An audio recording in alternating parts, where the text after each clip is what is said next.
11 فروری 1989 کا دن دنیائے اسلام کے لیے ہمیشہ ناقابل فراموش و یادگار رہے گا، اس لیے کہ اس دن پاکستان کے برادر ہمسایہ ملک ایران میں 2500 سالہ بادشاہت کا خاتمہ ہوا اور ملک میں امام خمینی کی قیادت میں ایک عظیم اسلامی انقلاب برپا ہوا۔ انقلاب اسلامی ایران اپنے دینی نقطہ نظر کے ذریعے عصر حاضر کی تاریخ کا مؤثر اور اہم ترین انقلاب بن کر سامنے آیا ہے۔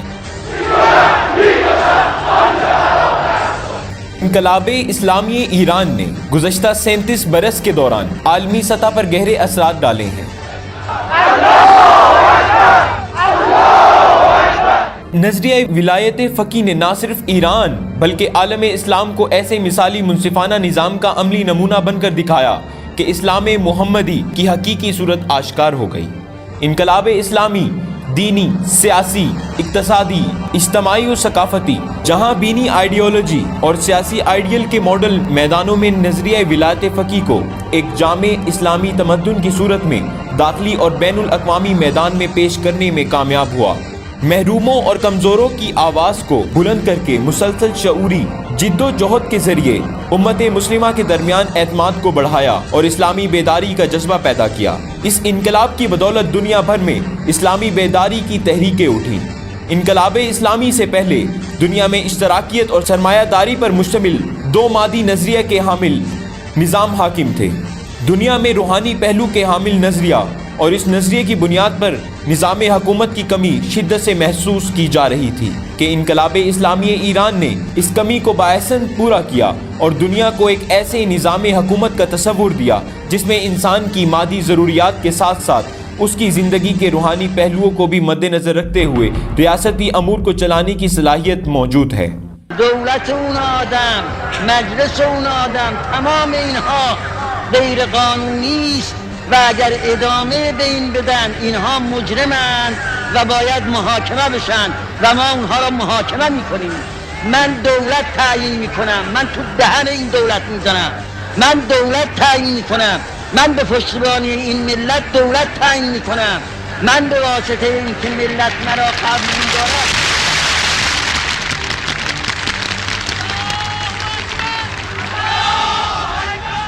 امام خمینی نے انقلاب اسلامی کے آغاز سے ہی استعماری قوتوں اور دشمنان اسلام کے مقابلے میں دنیا بھر کے مسلمانوں کو وحدت و اتحاد کی دعوت دی، اور امام خمینی امت مسلمہ کی عزت و پائیداری کی سند وحدت و کلمہ اور توحید کلمہ کو جانتے تھے۔ اے مسلمانان عالم، اگر تم حقیقت اسلام پر ایمان رکھتے ہو، قیام کرو اور پرچم توحید اور اسلامی تعلیمات کے زیر سایہ متحد ہو جاؤ اور بڑی طاقتوں کی سازشوں کو ناکام بنا کر اسلام کی شان و شوکت پھر سے زندہ کرو اور باہمی اختلاف کو فراموش کر دو۔ انقلاب اسلامی ایران ہی امت کی وحدت کا پرچم اٹھائے ہوئے ہیں۔ بانی انقلاب امام خمینی نے ہمیشہ امت کے اتحاد کی بات کی ہے اور فرمایا ہے کہ جو شیعہ و سنی میں تفرقہ ڈالتا ہے وہ شیعہ ہے نہ سنی ہے بلکہ استعمار کا ایجنٹ ہے۔ موجودہ رہبر امام خامنہئی نے بھی امت کے اتحاد و وحدت کے لیے گراں قدر خدمات سر انجام دی ہیں۔ امروز هم در بین اهل سنت هم در بین شیعه دستهایی در کار است برای اینکه اینها را از هم جدا کند۔ همه این دستها هم اگر جستجو کردید میرسد به مراکز جاسوسی و اطلاعاتی دشمنان اسلام، نه دشمنان ایران، نه دشمنان شیعه، فقط دشمنان اسلام. دشمنان اسلام اون تشیعی که ارتباط به MI6 انگلیس داشته باشد، اون تسننی که مزدور CIA آمریکا باشد، نه اون شیعه است نه اون سنی است، هر دو ضد اسلامند۔ ہر سال ان کی قیادت میں عالمی سطح پر کانفرنسز منعقد کی جاتی ہیں جن میں تمام مکاتب فکر کے جید علماء و دانشور حضرات شریک ہوتے ہیں۔ تقریب بین المذاہب کے پلیٹ فارم سے مسلمانوں کے فرقوں کو باہم بٹھایا جاتا ہے تاکہ اختلافات کم ہوں اور باہمی محبتوں کو فروغ ملے۔ اتحاد اسلامی کو علمی بنیادوں پر استوار کرنے کے لیے ادارہ تقریب بین المذاہب قائم کیا گیا ہے۔ حالیہ دنوں میں اس ادارے میں شیعہ و سنی فقہی احادیث کی تدوین کی جا رہی ہے۔ اس ادارے کے زیر اہتمام ادیان و مذاہب نام کی ایک یونیورسٹی قائم کی گئی ہے، جس میں سبھی مسالک سے وابستہ طلباء و اساتذہ موجود ہیں۔ 11 فروری 1989 کو ایران میں اسلامی انقلاب کے برپا ہوتے ہی اس کو ناکام بنانے کے لیے استعماری قوتوں نے بھرپور سازشیں کرنا شروع کر دیں۔ نوزائیدہ انقلاب کے لیے استعمار، اس کے حواریوں اور شاہ کے طرفداروں کی طرف سے ایسی مشکلات کھڑی کی گئیں کہ محسوس ہوتا تھا کہ مسائل، مشکلات اور مصائب میں گھرے ایرانی عوام، جنہوں نے انقلاب کے لیے بے پناہ قربانیاں دیں اور سنہرے خواب دیکھے تھے، خود ہی پھٹ پڑیں گے اور انقلاب خدا نخواستہ اپنے انجام کو پہنچ جائے گا۔ ان پابندیوں میں ایران کا دنیا کی معیشت سے رابطہ ختم کر دینا، وہ ممالک جو ایران کے ساتھ کسی بھی صورت میں کاروبار کر رہے تھے پر معاشی پابندیاں اور ان کا ناطقہ بند کرنا، اس طرح متعدد اہم ایرانی اداروں اور شخصیات کے اکاؤنٹس پر پابندیاں عائد کرنا، بھاری مشینری، ادویات، جہازوں کے آلات، گاڑیاں، حتیٰ کہ تمام ایسی مصنوعات جو مقامی سطح پر تیار نہیں ہوتی تھی کی ترسیل کو ناممکن بنا دیا گیا۔ یہ رکاوٹیں اس لیے کھڑی کی گئیں کہ انقلاب کی جڑیں مضبوط نہ ہوں۔ یہ رکاوٹیں کھڑی کرنے کا سلسلہ اب تک جاری ہے، تاہم انقلابی حکومت کے حوصلے پست نہیں ہوئے۔ انہوں نے اپنی ضرورت کی سب چیزیں مقامی سطح پر بنانا شروع کر دی ہیں۔ ایران کامیابی سے اپنے ڈرون تک خود تیار کر چکا ہے۔ انقلاب اسلامی کی ایک اور مشکل، جس نے ایران کی رہی سہی معیشت کا بیڑا غرق کر دینا تھا، وہ اپنے ایجنٹ صدام کے ذریعے نوزائیدہ ایران پر جنگ مسلط کرنا تھا۔ یہ جنگ طویل ترین جنگ بن گئی جو 8 سال تک لڑی گئی۔ 8 سالہ مسلط کردہ جنگ کا مقصد ایران کے اسلامی انقلاب کا خاتمہ اور اپنی کٹ پتلی حکومت کو واپس لانا تھا۔ صدام، جسے 57 اسلامی و مغربی ممالک کی مدد و حمایت حاصل تھی، اس کے ذریعے انقلاب کو ختم کرنے اور تہران پر قابض ہونے کے خواب کے ساتھ حملہ کیا گیا۔ جب صدام نے ایران پر حملہ کیا تو ایران کی حالت قابل رحم تھی۔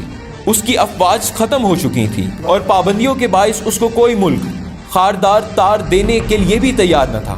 اس کے باوجود ایران نے مسلسل 8 برس تک استعمار کی اس مہرے کا ڈٹ کر مقابلہ کیا اور دفاع کی ایسی مثالیں قائم کی کہ دنیا کو حیرت میں مبتلا کر دیا۔ اسلامی انقلاب کو محدود کرنے اور اس کو اپنا محتاج رکھنے کے لیے اس کی ترقی کا ہر راستہ روکنے کی کوشش کی گئی۔ اس کے باوجود ہم دیکھتے ہیں کہ آج ایران نہ صرف اپنے پاؤں پر کھڑا ہے بلکہ یہ بہت سے معاملات میں عالم اسلام کو آفر کر چکا ہے کہ اس کی ترقی اور پیش رفت سے وہ فائدہ اٹھائیں۔ جو کچھ ان کے پاس ہے وہ امت مسلمہ کے لیے حاضر ہے۔ 37 سالہ تمام تر پابندیوں کے باوجود ایران کی صنعتی ترقی، ایٹمی ٹیکنالوجی، ادویات اور طب کے شعبے میں پیش رفت، میزائل ٹیکنالوجی اور اسلحہ سازی، سائنسی علوم میں مقام، جنگی حکمت عملیاں اور دفاع کے اصول، سافٹ ویئرز، کمپیوٹرز ٹیکنالوجی اور دیگر کئی حوالوں سے ایران دنیا کے کئی ممالک کو پیچھے چھوڑ چکا ہے۔ ایک رپورٹ کے مطابق ایران اس وقت سائنسی علوم و ترقی میں دنیا کے 10ویں نمبر پر آتا ہے، جہاں کلوننگ پر ریسرچ جاری ہے۔ یہ دنیا کا 9واں ملک ہے جس کی اپنی اسپیس ٹیکنالوجی ہے اور خلا میں سیارہ بھیجنے کا ریکارڈ رکھتا ہے۔ ایران میں انقلاب سے قبل شرح خان کی 35% تھی، جو آج 99% ہو چکی ہے۔ ایران میں جانے والے ٹورسٹ برملا اظہار کرتے ہیں کہ یہاں سڑکوں، میٹرو، ٹرانسپورٹ کی سہولیات کسی ترقی یافتہ ملک سے کم نہیں۔ یہاں صفائی ستھرائی اور دیگر سہولیات دیکھ کر مغربی ملک کا نقشہ سامنے آ جاتا ہے۔ ایران نے عملی اور سفارتی سطح پر ہر فورم پر استکبار کو للکارا ہے، جس کی مثال دنیا میں نہیں ملتی۔ خود کو سپر پاور سمجھنے والے امریکہ، جو دنیا بھر میں اپنی طاقت و قوت کے زام میں دندناتا پھرتا ہے، کو کئی مواقع پر اپنی ریاستی خود مختاری اور سرحدی قوانین کی پاسداری کا ادراک کروایا ہے۔ جیسے انقلاب کے فوری بعد امریکی جاسوسی کے مرکز پر نوجوانوں کا قبضہ، حالیہ دنوں میں امریکی ڈرون کو اتارنا اور امریکی بحریہ کے فوجیوں کو سرحدی خلاف ورزی پر انہیں گرفتار کرنا، ایسی کئی دیگر مثالیں بھی موجود ہیں۔ انقلاب کی کرنوں نے 400 عالم میں ایسی نورانیت بکھیر دی ہے کہ اندھیرا چھڑتا گیا، اور آج ہمارے سامنے ہے کہ تیونس، یمن، حجاز، مصر، فلسطین، پاکستان، لبنان، افغانستان، بحرین اور دنیا کے کئی ایک ممالک میں اس کی برکات عملی طور پر ہم دیکھ سکتے ہیں۔ دنیا کے کئی ممالک اور جماعتیں اس انقلاب سے رشد پا کر حریت، آزادی، استقامت اور جہد مسلسل کے ذریعے ظالم و جابر آمر قابضین کے خلاف قیام کیے ہوئے ہیں۔ انقلاب اسلامی ایران جنگی وسائل، ساز و سامان کی قلت کے باوجود صرف ایمانی قوت سے سر تاپا مسلح بڑی بڑی شیطانی قوتوں کے سامنے نہیں جھکا اور ان کی چالوں کو مسلسل ناکام بنائے ہوئے ہے، جبکہ ہم دیکھتے ہیں کہ خلافت عثمانیہ کے خاتمے کے بعد سے عالم اسلام میں بالعموم اور عالم عرب میں بالخصوص کوئی ایسی آواز بلند نہیں ہو پائی جو مسلمانوں کے حقوق کا اس انداز سے مطالبہ کر سکے جیسے ایران نے کیا۔ استعماری قوتوں کے سامنے انقلاب اسلامی ایران کی حکومت نے اپنی آزادی، استقلال اور قرآنی تعلیمات پر ایمان کی بدولت دنیا بھر کے مسلمانوں کی آواز کو بلند کیا ہے۔ فلسطین ہو یا کشمیر، ایران نے ہمیشہ مظلوموں کی حمایت کی ہے۔ اسلامی انقلاب جس نے دنیا کا جغرافیہ اور سیاست کو تبدیل کر دیا، جس نے مشرق و مغرب کے ایوانوں میں لرزہ طاری کر دیا، ایسا اسلامی انقلاب جس نے مایوس اور مرجھائے چہروں کو امید کی کرن دکھائی، جس نے سیاست عالم کے انداز ہی بدل ڈالے، جس نے استعمار جہاں کی سوچ و فکر اور سیاست پر کاری ضربیں لگائیں، ایسا انقلاب جو واقعی نبوی منہج اور علوی سنتوں کا احیاء کرنے والا تھا، ایسا انقلاب جو ایک عالم مبارز، ایک ولی خدا، مجاہد، ایک عوام دوست اور سیاست عالم سے آگاہ دینی و مذہبی رہنما کی قیادت اور رہبری میں آیا۔ انقلاب اسلامی کے آغاز کے انتہائی نامساعد حالات اور پھر 8 سالہ مسلط جنگ بھی ایرانی عوام کے عزم کو متزلزل نہ کر سکے۔ انتہائی مشکل حالات میں نظام ولایت فقیہ کے زیر سایہ ایران میں ہر سطح پر انتخابات کا عمل باقاعدگی سے سر انجام پاتا رہا۔ استعمار کے ایجنٹوں کی سازش کے نتیجے میں اعلیٰ انقلابی قیادت کو شہید کر دیا گیا، لیکن جمہوری علم جاری رہا۔ بلا شبہ انقلاب اسلامی کے حقیقی جمہوری ہونے کا بین ثبوت ہے۔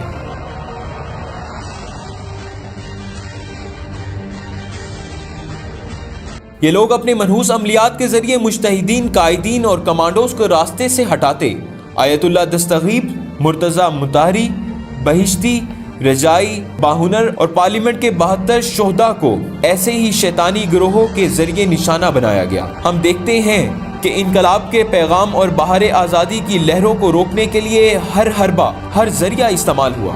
سب نے اس چراغ کی لو کو بجھانا چاہا، سب نے روشنی کے سفر کو تاریکی کے راستے پر ڈالنا چاہا، سب نے قلوب کو مسخر کرنے والے آفاقی پیغام کی نفی کی، سب نے روڑے اٹکائے، سب نے راستے میں دیواریں کھڑی کی، طرح طرح کی مصیبتوں کے سونامی برپا گئے، آفتوں کے کوثار کھڑے کیے، مگر ہم مسلسل دیکھ رہے ہیں کہ اس انقلاب کے راستے میں ہر دیوار ریت ثابت ہوئی، ہر طوفان صحرائے طبس میں دشمنوں کے لیے عبرت گاہ بن گیا، اور اس انقلاب کی لو روز بروز تیز ہوتی گئی۔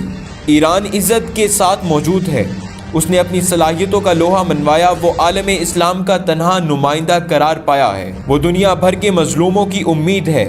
شاعر مشرق، مفکر اسلام علامہ محمد اقبال نے کیا خوب فرمایا ہے: تہران ہوگر عالم مشرق کا جنیوا، شاید کرۂ ارض کی تقدیر بدل جائے۔